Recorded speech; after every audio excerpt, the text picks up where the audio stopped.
Napakaganda na sa araw na ito, ipinagdiriwang natin ang kapistahan ng mahal na Birheng Maria sa kanyang titulong Medalya Milagrosa.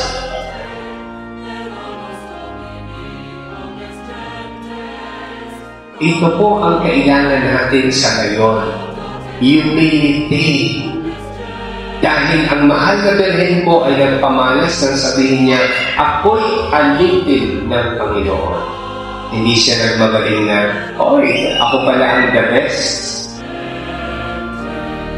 Kapag tinitingnan natin ang imahe ng ating mahal na si Maria, the Miraculous Medal, mapapansin natin ang kanyang mapapang ulo, magalang na tindig at bukas na mga kamay na nagbubuhos ng biyaya.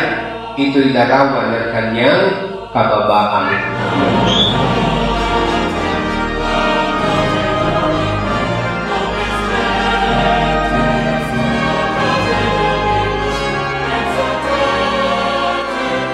Si Maria po ay hindi gumagawa ng himala.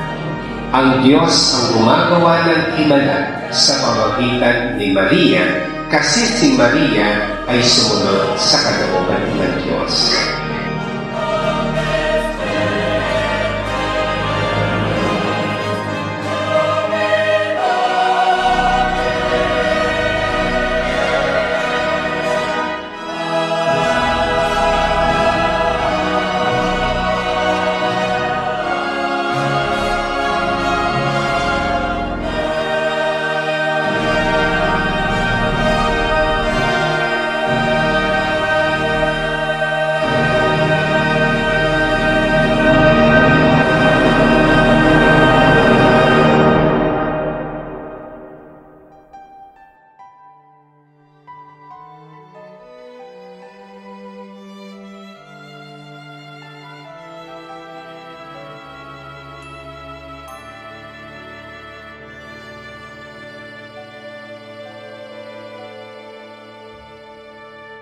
Maniwala tayo sa biyayang hatid ng medalyon na ito.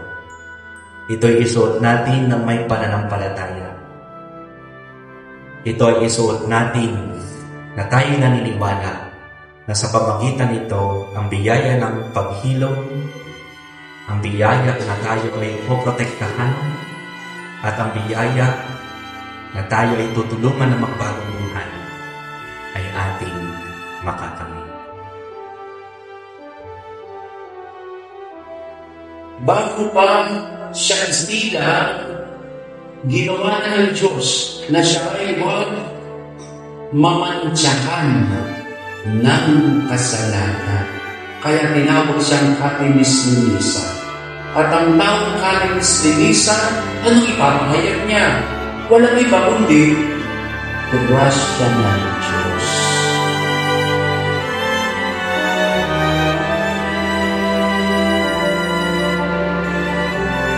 Ang Miraculous Medal ay hindi lamang po medalya ng proteksyon.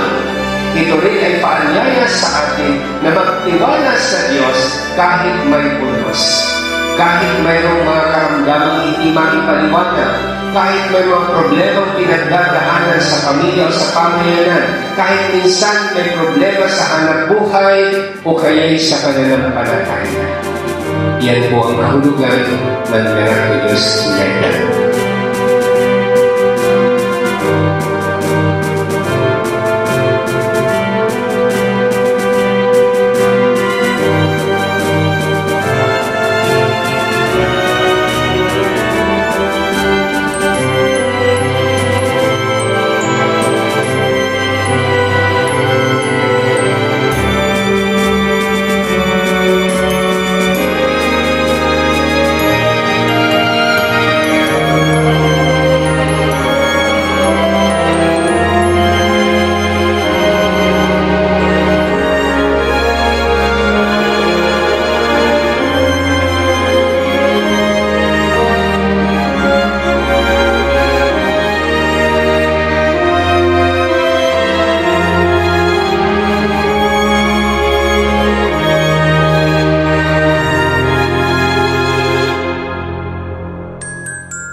pagdating ng panahon, tayo ay papapasukin ng Ama sa Kanyang kaharian upang ipagkaloob ang pangako ng buhay na banal.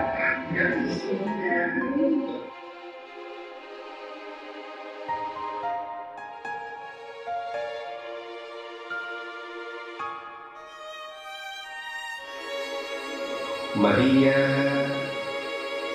na aming ina, medalya milagrosa, ipanalangin mo kami. Amen.